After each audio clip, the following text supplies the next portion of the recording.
O grande saldo e a pequena dignidade, a tragédia do Desenrola 2.0.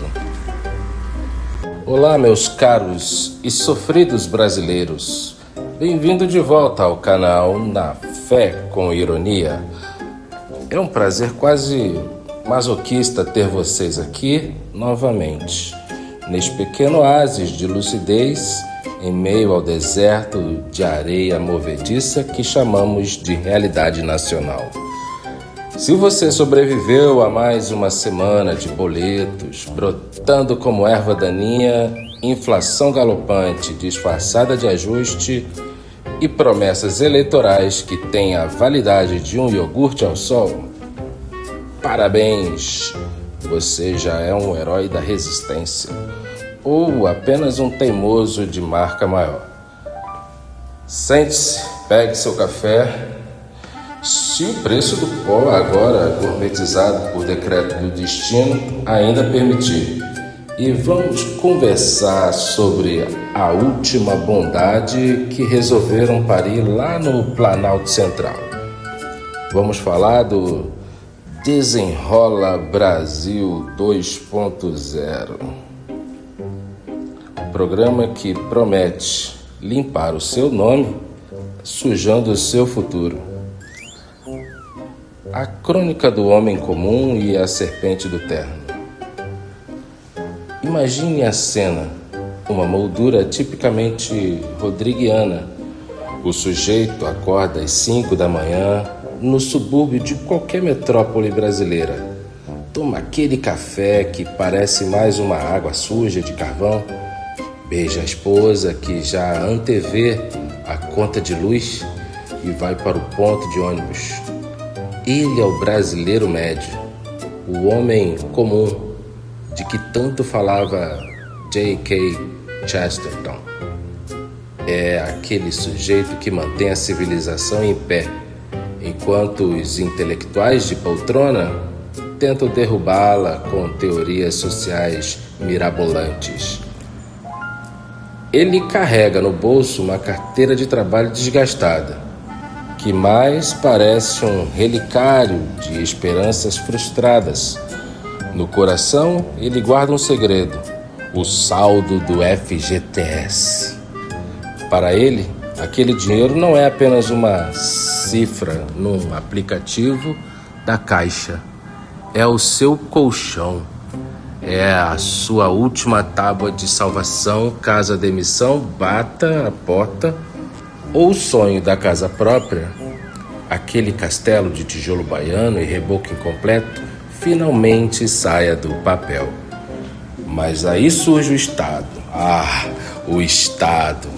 Esse monstro que Thomas Hobbes chamava de Leviatã, mas que no Brasil se comporta mais como um agiota de terno barato, hálito de café requentado e um sorriso cínico de quem acabou de descobrir onde você esconde a chave do cofre.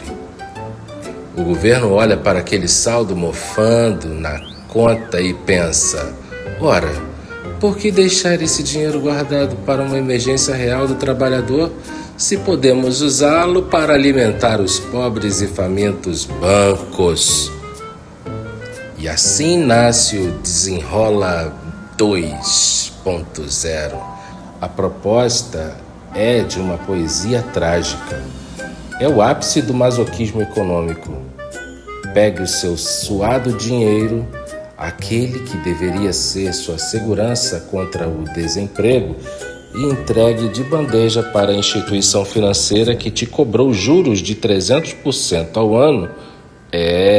Como diria Nelson Rodrigues, a estética do bueiro é o triunfo do adultério financeiro, onde o governo trai o trabalhador para se deitar com o capital bancário. A filosofia do escárnio e a inversão de valores. Roger Scruton, o grande mestre do pensamento conservador, dizia que o conservadorismo é a preservação das coisas boas que herdamos. Pois bem, o que o governo está preservando aqui não é o patrimônio do trabalhador, mas balanço trimestral dos grandes bancos.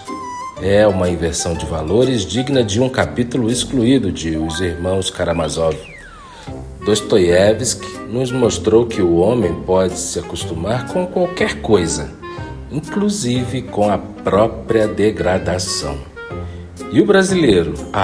O brasileiro é um mestre na arte de sorrir enquanto lhe tiram as calças no meio da praça pública. Nesse cenário, o FGTS vira uma espécie de fruto proibido, invertido. No Gênesis, a serpente seduziu Eva com a promessa do conhecimento. Aqui, o governo, essa serpente burocrática, seduz o trabalhador com a limpeza do nome. Coma deste saldo, diz a serpente com voz aveludada de marqueteiro político. E seus pecados no Serasa serão perdoados. Mas o que eles não contam, meus amigos, é que ao morder essa maçã, você fica nu diante da próxima crise econômica. Você troca uma reserva de capital real por uma ilusão de crédito imediato. C.S. Lewis, em sua obra profética, A Abolição do Homem, alertava sobre como o sentimentalismo pode ser usado para destruir a razão. O governo usa o discurso sentimental da dignidade de ter o nome limpo para esconder o fato de que está esvaziando o colchão de segurança do pobre para inflar o cofre de quem já tem chaves de ouro. É a democracia do endividamento. O banquete dos credores e a ética de Burke. Edmund Burke afirmava que a sociedade é um contrato entre mortos, os vivos e os que ainda vão nascer. Ao torrar o FGTS hoje para pagar juros de ontem, estamos rasgando o contrato com o eu do futuro. Estamos dizendo que a gratificação instantânea de comprar uma televisão nova em 10 parcelas, que virou uma dívida impagável, vale mais do que a segurança da nossa velhice ou a proteção da nossa família. É um escárnio com a própria ideia de poupança. O governo atual, imbuído de uma retórica que se diz popular, age como o mais voraz dos rentistas. Eles facilitam o saque de um fundo que rende pouco para o trabalhador, mas que, ao ser transferido para o banco, vira liquidez imediata para o sistema financeiro. É o Robin Hood ao contrário. Tira do pobre para garantir que o rico não tenha que provisionar perdas no balanço. Vejam as regras que foram publicadas nos portais de notícias. O programa permite usar até 20% do saldo para quitar dívidas. Parece pouco.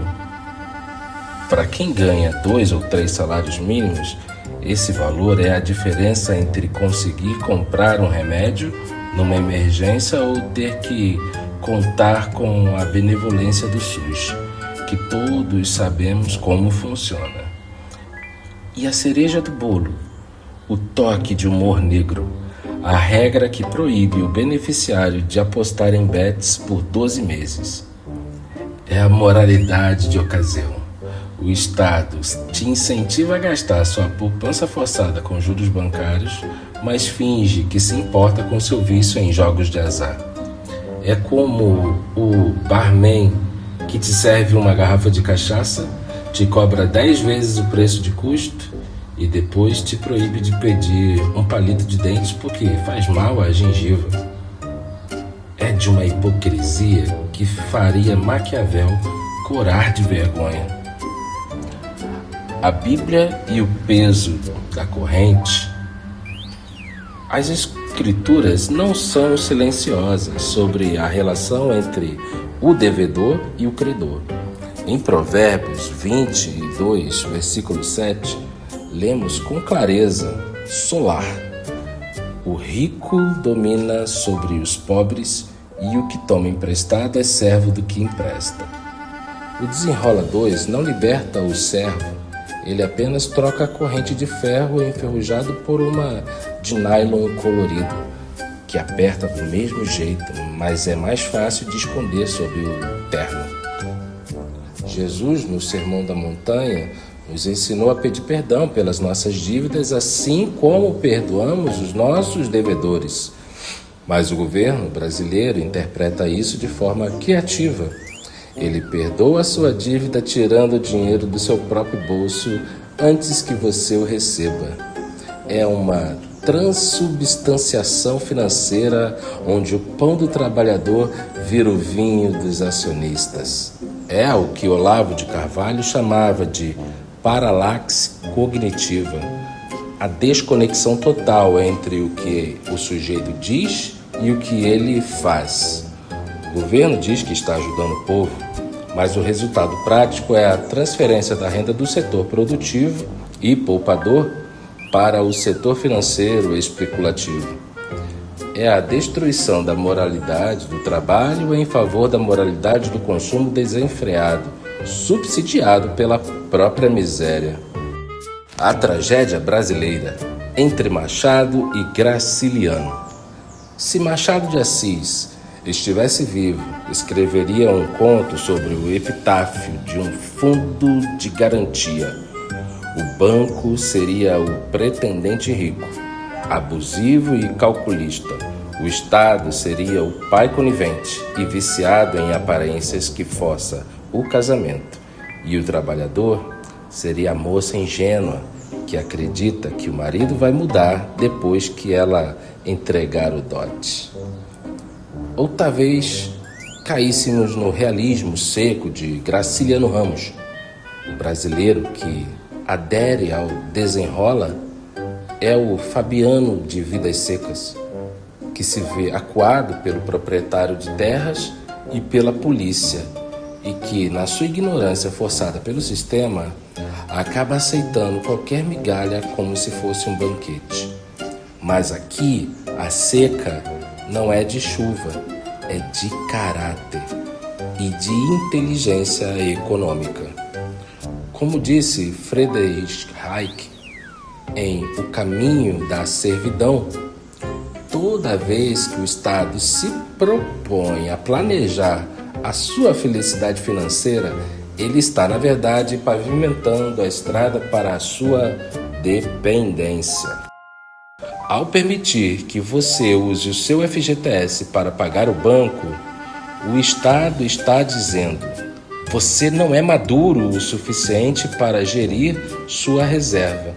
Então deixe-me ajudar você a entregá-la para quem realmente manda aqui. Conclusão. O conselho do velho amigo. Meus caros, a moral desta crônica ácida é tão clara quanto a luz do sol de meio-dia no sertão. Não existe almoço grátis, especialmente quando o governo é o garçom e o banco é o dono do restaurante. Usar o FGTS para quitar dívidas de consumo ou de juros abusivos é despir um santo para cobrir outro, sendo que o santo que fica nu é você. E o santo que ganha a capa nova já é feito de ouro maciço e tem sede em Wall Street ou na Avenida Faria Lima. O Desenrola 2.0 é o triunfo da engenharia financeira sobre a prudência moral. É a prova de que no Brasil o futuro é incerto, o passado é renegociável com juros e o presente é apenas um intervalo entre um boleto e outro. Eles querem que você se sinta livre, porque seu nome saiu do Serasa, mas você estará mais preso do que nunca, pois não terá mais a reserva que lhe daria autonomia real. Pergunta para vocês deixarem aí nos comentários para a gente aquecer o debate. Você acredita que o nome limpo vale o sacrifício da sua única reserva de emergência para salvar o lucro do banco? Ou você sente que está sendo usado como peça de manobra nesse jogo de xadrez político? Não esqueça de curtir este vídeo. Clique, é de graça, ao contrário da renegociação do governo. Compartilhe com aquele seu amigo que está com os olhos brilhando para o saldo do FGTS sem perceber a armadilha. E, claro, se inscreva no canal Na Fé com Ironia. Aqui a gente continua rindo do abismo, não porque somos loucos, mas porque a outra opção é chorar. E nós já gastamos o estoque de lenços com a última reforma tributária. Fiquem com Deus. Mantenham seus bolsos bem fechados e sua mente bem aberta. Porque, no final das contas, como dizia o velho Chesterton, o que importa não é o que o governo faz por você, mas o que ele não consegue tirar de você, a sua consciência. Até a próxima, se o leão permitir.